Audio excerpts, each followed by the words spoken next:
Bonjour, bienvenue à tout le monde dans cette capsule vidéo qui a pour but de vous faire la correction de l'activité sur les centrales électriques. Donc on va en voir trois ensemble, la centrale éolienne, la centrale à flamme et la centrale nucléaire, de plus en plus compliquées au fur et à mesure que nous allons avancer. L'éolienne, rien de compliqué. Le fonctionnement, je pense que tout le monde le connaît, donc je ne vais pas m'attarder dessus. On va passer directement aux avantages inconvénients. Alors, principal avantage de ce type de centrale, c'est bien sûr qu'il utilise une source d'énergie renouvelable, qui est donc l'air, le vent, en fait. Donc, ça, c'est une chose vraiment intéressante pour l'éolienne. Du vent, il y en aura toujours sur Terre, donc c'est gratuit, c'est vraiment intéressant. Mais du coup, il y a l'inconvénient qui va avec, c'est que, effectivement, du vent, il y en aura toujours sur Terre, mais il n'y en a pas forcément tous les jours. Donc, on n'a pas de production en continu. Donc ça ne peut pas être le seul moyen à notre disposition pour avoir de l'énergie électrique, sinon il y aura des jours peut-être où on n'aurait pas assez pour tout le monde. Deuxième avantage, pas de rejet dans l'atmosphère. Ça veut donc dire qu'il n'y a pas de gaz rejeté lors du fonctionnement. Parce que lors de la fabrication, c'est différent. Il a fallu peut-être de l'énergie pour fabriquer et transporter ces éoliennes. Donc ça, c'est autre chose. Mais lors du fonctionnement, pas de gaz à effet de serre, pas de gaz nocif rejeté. Donc ça, c'est vraiment intéressant aussi. Inconvénient maintenant, c'est une production électrique assez faible. Ça veut dire qu'il faut un grand nombre d'éoliennes sur un terrain pour avoir une production suffisante pour une ville. Donc voilà, c'est forcément plus compliqué à mettre en œuvre et bon, il faut un terrain aussi pour recevoir ces éoliennes. Et puis, bien sûr, la pollution visuelle qui est présente. Dans un terrain, on va dire dans une nature, avoir le grand mât d'éoliennes, c'est pas naturel du tout. Donc on peut trouver ça joli, c'est pas ça c'est certain, mais c'est quand même pas normal qu'elle soit là par rapport à la nature, à l'environnement. Donc c'est forcément une pollution, c'est-à-dire que c'est quelque chose qui n'est pas normalement présent dans la nature. C'est quelque chose qui a été rajouté par l'homme.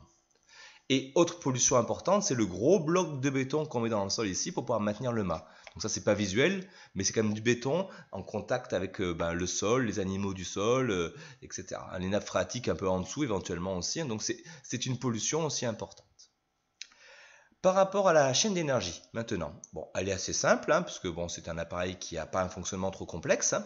On reprend ensemble rapidement les différents éléments. La source, donc c'est le vent, que l'on retrouve ici. Le vent, c'est donc de l'air qui se déplace, donc c'est une énergie cinétique, et elle est de translation, car on voit que ce mouvement, c'est un glissement rectiligne, en fait. Donc c'est en ligne droite, pour faire simple, donc c'est une translation. Vous avez dû voir ça en quatrième en mathématiques. Cette énergie, elle va rentrer au niveau des pales, de l'hélice, les pales qui sont ici, qu'on le retrouve ici dans le zoom, qui est là, voilà. Ces pales, forcément, elles vont rentrer en rotation. Donc c'est un mouvement circulaire, d'accord, elles se mettent à tourner en clair. Et donc l'énergie qui sort, c'est l'énergie cinétique, puisque c'est un mouvement, mais de rotation, puisque c'est un mouvement circulaire qui tourne. Donc on a transformé l'énergie cinétique de translation à rotation. On l'a convertie. Donc les pales sont un convertisseur d'énergie. Et ensuite, derrière cette rotation, là on voit ici qu'il y a une tige qui tourne aussi, d'accord. Et ça va arriver au niveau de l'alternateur, qu'on voit ici en orange. L'alternateur, il va recevoir cette énergie cinétique de rotation et il va la transformer en énergie électrique.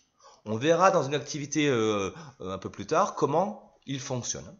Le but de tout ça étant bien sûr de fabriquer de l'électricité, tout simplement. Alors, si on regarde bien cette chaîne d'énergie, on voit qu'il y a des flèches qui sont sur le côté, ici et ici. Ça veut donc dire énergie thermique perdue.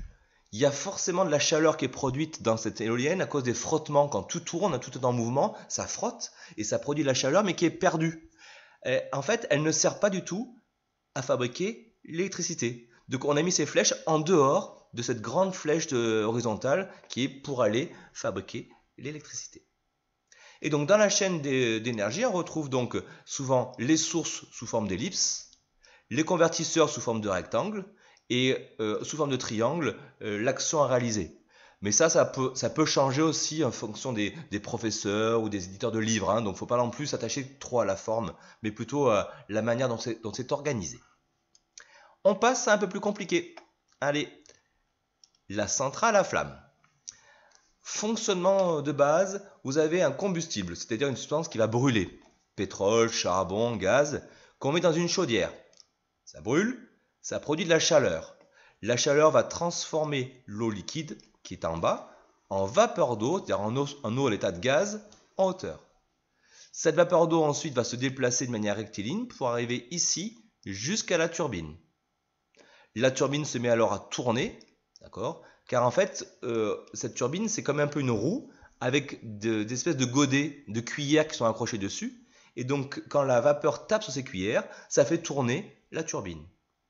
Pour ceux qui ont déjà vu ça, c'est ce qu'on voit dans les moulins à eau, où il y a de l'eau qui va tomber sur ces espèces de cuillères et qui va faire tourner la turbine.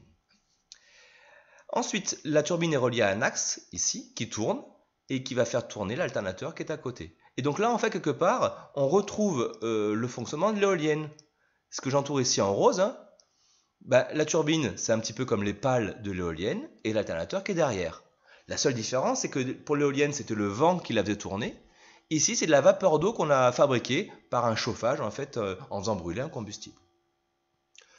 Avantages, inconvénients.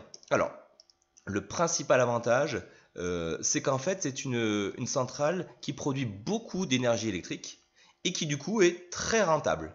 C'est-à-dire qu'il fournit de l'électricité peu chère. Donc ça, c'est intéressant pour nous, hein, qui allons payer cette énergie électrique, donc on est content de la payer pas trop cher. C'est en plus une centrale qui est assez simple à mettre en œuvre. Au niveau technique, c'est pas très compliqué. Hein. Je veux dire, n'importe quel pays a les ingénieurs qu'il faut pour pouvoir construire ce type de centrale-là. Bien sûr, il y a des inconvénients aussi, il ne faut pas rêver. Inconvénient principal, c'est que c'est une source d'énergie non renouvelable qui est utilisée, très souvent le pétrole. Et comme on l'a vu dans l'activité en classe, le pétrole, bientôt, il n'y en aura plus. Donc c'est un type de centrale qui est amené certainement à disparaître au fur et à mesure que le combustible ne sera plus présent sur Terre.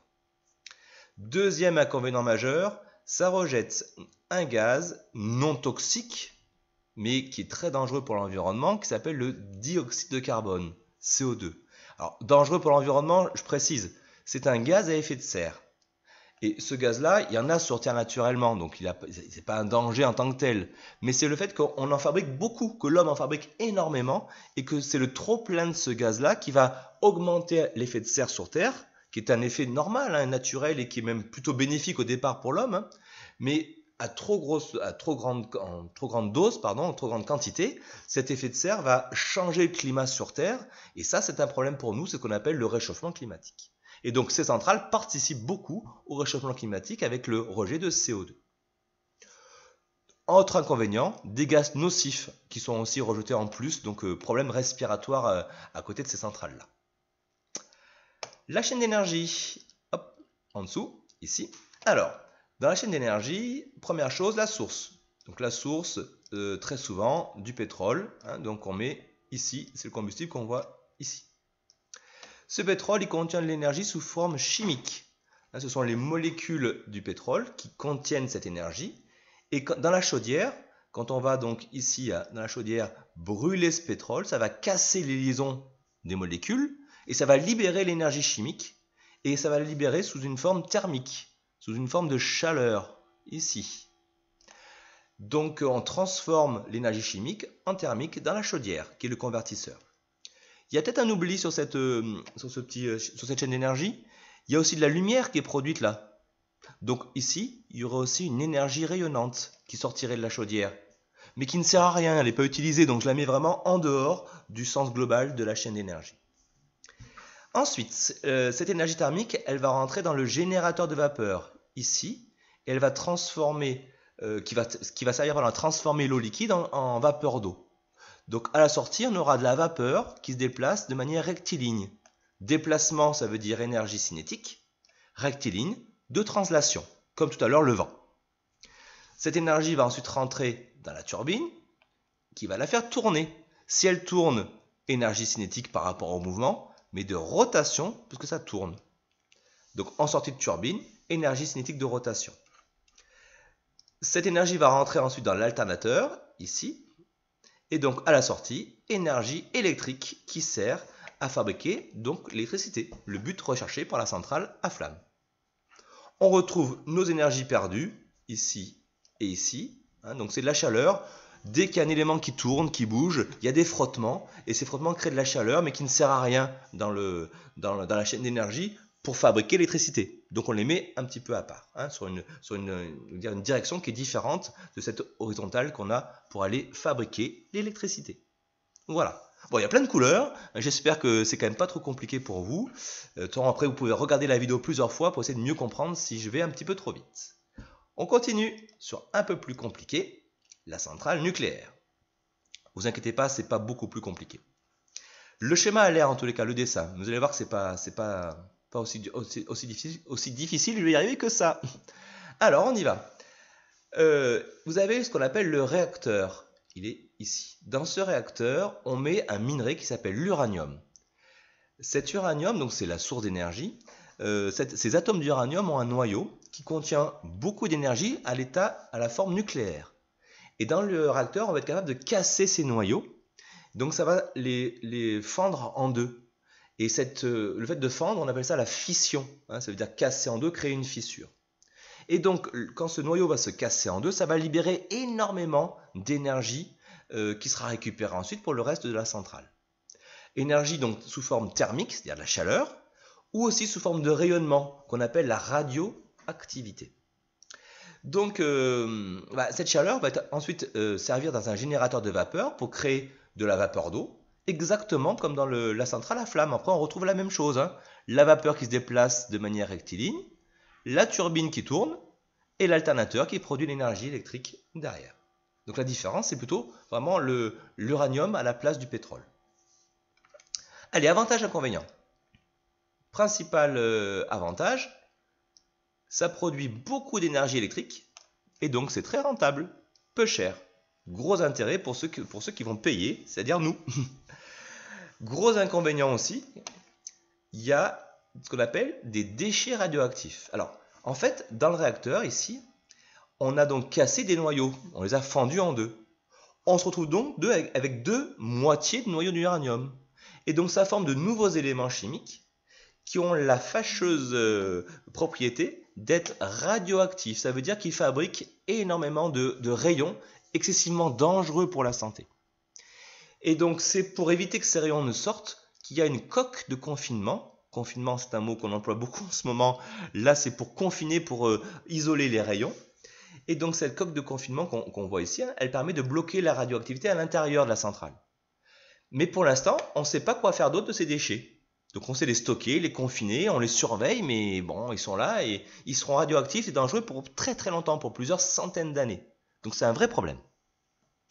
Deuxième inconvénient majeur, c'est qu'il y a un risque d'accident parce que cette coque de confinement, elle peut à tout moment fendre, se casser à cause de différentes raisons qui peuvent être un tsunami, comme il y a pu avoir à Fukushima, ou alors une explosion comme il y a eu à Tchernobyl, qui est une ville en Ukraine. Donc il y a eu aussi un problème avec sa centrale nucléaire. Donc voilà un petit peu les avantages et inconvénients de la centrale nucléaire. Chaîne d'énergie. Alors, la source au départ, l'uranium, ici, qui contient l'énergie nucléaire. Dans le réacteur, donc à cet endroit-là, ici, l'énergie nucléaire est libérée sous forme thermique, de chaleur. Il y a aussi de la radioactivité, donc il y aura aussi une flèche à rajouter, énergie rayonnante. Parce que la radioactivité, ce sont des rayons en fait, qui sont dangereux pour la santé, mais qui sont émis lors de dans le réacteur, on va dire. Ensuite, l'énergie thermique va faire chauffer de l'eau liquide pour la transformer en vapeur qui va se déplacer ici de manière rectiligne. Donc on obtiendra énergie cinétique parce qu'elle se déplace, translation parce que c'est rectiligne. Et après, c'est toujours le même principe, donc j'accélère un tout petit peu. Hein. La turbine, elle, va récupérer cette énergie-là pour créer une rotation. Donc en sortie, énergie cinétique de rotation. Et dans l'alternateur, ici, là, hop, hop, donc en sortie, on a l'énergie électrique qui sert à fabriquer donc l'électricité. Et les énergies perdues, thermiques, toujours à cause du mouvement et des frottements. Voilà, j'espère que ça vous a donné pas mal d'éléments sur la correction de cette activité. Si j'ai été trop vite, vous remettez un petit coup la vidéo. Et puis n'hésitez pas à me poser une petite question sur Pronote si vous avez envie.